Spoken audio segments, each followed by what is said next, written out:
Students, हम देखेंगे कि हम हाइड्रोजन गैस को कैसे प्रिपेयर कर सकते हैं जब हम फॉलो करें इलेक्ट्रोलिसिस का प्रोसेस। हम देखते हैं हाइड्रोजन गैस क्या होती है। हाइड्रोजन गैस होती है जो हमारे पास पीरियोडिक टेबल का ग्रुप 1 और पीरियड 1 का जो एलिमेंट, यानी कि हम कहते हैं पीरियोडिक टेबल का पहला एलिमेंट हाइड्रोजन, ठीक है, जिसका हम कहते हैं कि एटॉमिक नंबर भी, यानी कि number of protons, number of neutrons तो है ही नहीं, इसमें 0 है, तो नंबर ऑफ प्रोटॉन्स यानी एटॉमिक नंबर भी इसका 1 है और मास नंबर भी इसका 1 है, ठीक है। तो हम कहते हैं कि जब ये डाई एटॉमिक फॉर्म में एग्जिस्ट करता है, दो हाइड्रोजन एटम्स आपस में कंबाइंड होते हैं, तो हम कहते हैं ये क्या चीज बनती है, ये हमारे पास बनता है H2 डायटोमिक, इन दो एटम्स हाइड्रोजन के, और इन्होंने बना लिया H2। और ये किस फॉर्म में नेचुरली एग्जिस्ट करता है, ये हाइड्रोजन गैस, ठीक है, गैशियस फॉर्म में नेचुरली एग्जिस्ट करता है, ठीक है। फिर हम देख लेते हैं इलेक्ट्रोलिसिस। इलेक्ट्रोलिसिस क्या होती है? इलेक्ट्रोलिसिस हम कहते हैं कि इलेक्ट्रो मतलब इलेक्ट्रिक करंट, ठीक है, इसको ऐसे करते हैं कि हम दो पार्ट्स में कर लेते हैं कि इलेक्ट्रो यानी कि इलेक्ट्रिक करंट, ठीक है, इलेक्ट्रिक करंट, CURRENT यानी कि करंट जो होता है, ठीक है, इलेक्ट्रिक करंट, इलेक्ट्रिक करंट। और लाइसिस क्या होती है? लाइसिस होता है ब्रेक डाउन, ठीक है, ब्रेक डाउन, किसी चीज का टूट जाना जो होता है वो क्या कहलाता है? लाइसिस, ठीक है। तो हम देखते हैं कि इलेक्ट्रोलिसिस क्या होती है कि इलेक्ट्रिक करंट की प्रेजेंस में किसी सब्सटेंस का, किसी कंपाउंड का ब्रेक हो जाना जो है वो इलेक्ट्रोलिसिस कहलाती है, ठीक है। अब हम यहाँ देखेंगे किस चीज की इलेक्ट्रोलिसिस, हम देखेंगे वाटर की इलेक्ट्रोलिसिस, यानी कि H2O, यानी कि H ऑक्सीजन और OH, ठीक है, H2O, ठीक है। ये होता है हमारे पास स्ट्रक्चर किस चीज का? वाटर का। और इसके अंदर आते हैं ऑक्सीजन पे दो लोन पेयर्स, ठीक है। ऑक्सीजन के आउटर मोस्ट शेल में 6 इलेक्ट्रॉन्स होते हैं, 1 2 3 4, फिफ्थ ने यहाँ पे बनाया इसके साथ बॉन्ड, ठीक है, हाइड्रोजन के साथ, और सिक्स ने भी बिल्कुल इसी तरीके से यहाँ पे ऑक्सीजन का था और यहाँ पर था हाइड्रोजन का, और इन्होंने कोवेलेंट बॉन्ड्स बना लिए, ठीक है। तो यह हमारे पास होता है वाटर का स्ट्रक्चर। अब हम देख लेते हैं इलेक्ट्रोलिसिस किस तरह से होती है। ये सेटअप भी हमें यहाँ पर नजर आ रहा है ना। इस सेटअप को हम ऐसा करते हैं, थोड़ा सा नीचे कर देते हैं ताकि ये जो है वो हम हमारे साथ मिक्स ना हो, जो हमने ऊपर लिखा है इसके साथ। तो हम थोड़ा सा इसको यहाँ नीचे, बिल्कुल थोड़ा सा नीचे करके अब हम देखते हैं कि हम यहाँ पर हमें नजर आ रहा है कि हमने एक कंटेनर ले लिया, ठीक है। इस कंटेनर में हमने क्या किया कि हमने इस कंटेनर में वाटर ले लिया। वाटर की इलेक्ट्रोलिसिस करनी है ना, इस वजह से। अब वाटर की हम एक और पहले खुसूसियत देख लें कि वाटर जो है वो इजीली जो है वो उसकी इलेक्ट्रोलिसिस, सॉरी, वाटर जो है वो इजीली ब्रेक डाउन नहीं होता। यानी कि अगर मैं कहूँ कि वाटर है, ठीक है ना, और इलेक्ट्रोलिसिस करते ब्रेक डाउन किस तरह होता है? आयनाइजेशन होती है, ठीक है। आयनाइजेशन के लिए हम रिवर्सिबल इक्वेशन सॉरी एरोज लगाते हैं, तो ये मैंने रिवर्सिबल एरोज लगाई, यानी कि रिएक्शन फॉरवर्ड भी जा सकता है, बैकवर्ड भी जाता है, ठीक है। और हम देखते हैं कि हमारे पास आए हाइड्रोजन आयंस और हाइड्रोक्सिल आयंस, ठीक है। अब हम इसमें हम ये देख रहे हैं कि जो हाइड्रोजन आयंस और हाइड्रोक्सिल आयंस आते हैं वाटर के टूटने पे, तो ये जो है वो इतना आसान नहीं होता। वाटर में बहुत कम आयनाइजेशन होती है, ठीक है, यानी अगर वाटर रखा हुआ हमारे पास तो बहुत कम उसमें आयनाइजेशन इस तरह से होगी, ठीक है। इसकी हम ऊपर यहाँ पे बेशक लिख भी देते हैं कि ये क्या हो रही है, ये इसकी हुई है आयनाइजेशन, आयोनाइजेशन, ठीक है। अब हम देखते हैं कि हमने कहा कि बहुत कम आयनाइजेशन होती है ना, तो इसके लिए क्या चाहिए होती है? इसके लिए डेफिनेटली क्या चाहिए होगा? इलेक्ट्रिक करंट, ठीक है। इसके लिए चाहिए होता है इलेक्ट्रिक करंट, ताकि प्रॉपर जो है वो हम पोटेंशियल देके, ठीक है ना, हम प्रॉपर करंट देके जो है वो क्या कर सकें? इसकी आयनाइजेशन कर सकें। तो इसीलिए हमने क्या किया कि वाटर में हमने दो इलेक्ट्रोड्स ले लिए, यानी दो प्लेट्स ले ली, ठीक है। यहाँ पे अंदर मैंने ये जो दो ब्लू कलर की और जो रेड कलर की नजर आ रही हैं, ये दो प्लेट्स हैं, ठीक है। और ये दोनों जो है वो किसकी हैं? वो प्लेटिनम की बनी हुई है, ठीक है। मैं यहाँ पे लिखती हूँ कि वो दोनों किस चीज की बनी हुई है, ये दोनों जो है वो प्लेटिनम की बनी हुई है। और हम ये भी लिख लेते हैं कि ये जो ब्लू वाली है ये क्योंकि पॉजिटिव टर्मिनल से अटैच्ड है, तो हम कहते हैं ये क्या है? ये जो है वो एनोड है, ठीक है। इसको हम यहाँ पे लिख देते हैं, मैं ब्लू वाली को लिखती हूँ कि ये क्या चीज है?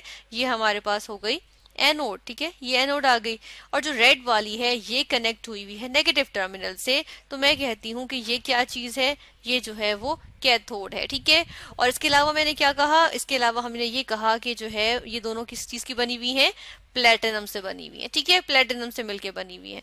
तो ऐसे करते हैं कि हम जो है प्लेटिनम को थोड़ा साइड पे कर देते हैं, ताकि हमारे यहाँ पे इक्वेशंस भी तो आनी है, रिएक्शंस भी तो हम देखेंगे, तो हम जो है वो उसको यहाँ पर कर देते हैं, ठीक है। ये किस चीज की बनी हुई है? हम इसके नीचे ही लिख देते हैं या इधर कर देते हैं कि ये प्लेटिनम की बनी हुई है, ठीक है।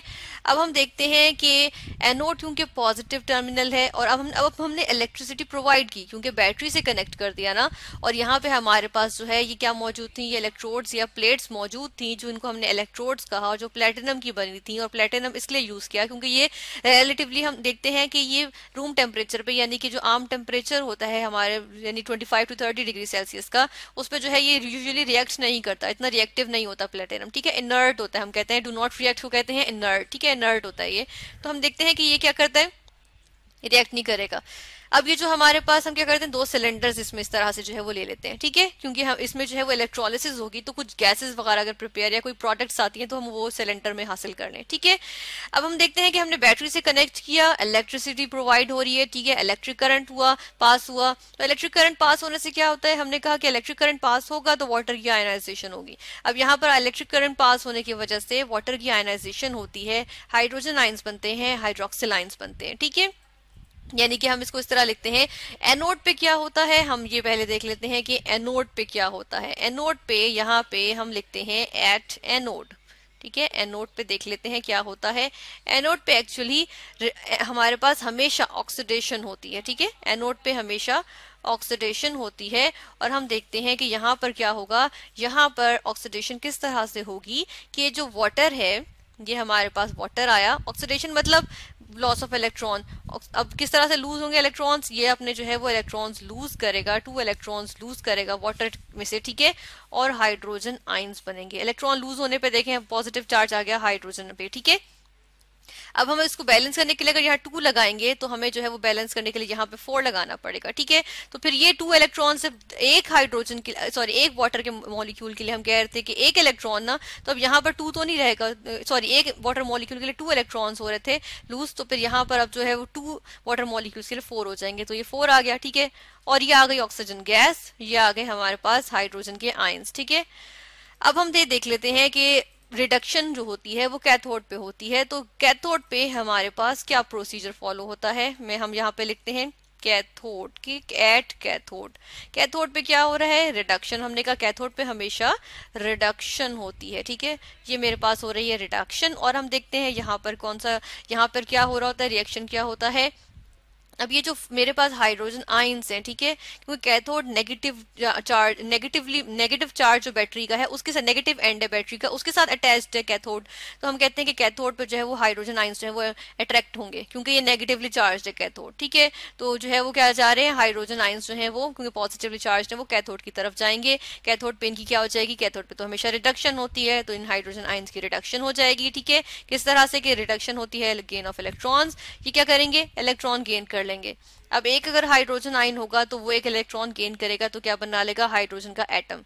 लेकिन यहाँ 4 हाइड्रोजन आयंस थे ना, तो हम 4 के ही रिस्पेक्ट से लिखते हैं, 4 हाइड्रोजन आयंस थे, उन्होंने 4 इलेक्ट्रॉन्स गेन किए और क्या बना लिया, 2 हाइड्रोजन मिलके डायटोमिक हाइड्रोजन बन गए इस तरह से। ठीक है, और हम कहते हैं कि बैलेंस करना इसलिए 2 यानी कि 2 मोल्स बन गए। ठीक है, अब यहाँ पे देखने वाली चीज ये है कि यहाँ पे 2 मोल्स हैं वो हाइड्रोजन गैस के बने हैं, 1 मोल जो है वो ऑक्सीजन गैस का बना है। ठीक है ना, तो इससे हमें ये पता चलता है कि हम वाटर में भी देखें तो क्या होती है, वाटर में भी क्या होते हैं, 2 जो है वो एटम्स हाइड्रोजन के मौजूद होते हैं और 1 ऑक्सीजन का। इससे ये बात भी कंफर्म होती है। ठीक है, और इसके अलावा हम देख रहे हैं कि ये ऑक्सीजन गैस जो आ रही है वो हम जिस कलर से इक्वेशन लिखी है ना, हम ऐसा करते हैं कि उसी कलर से जो है वो शो कर देते हैं।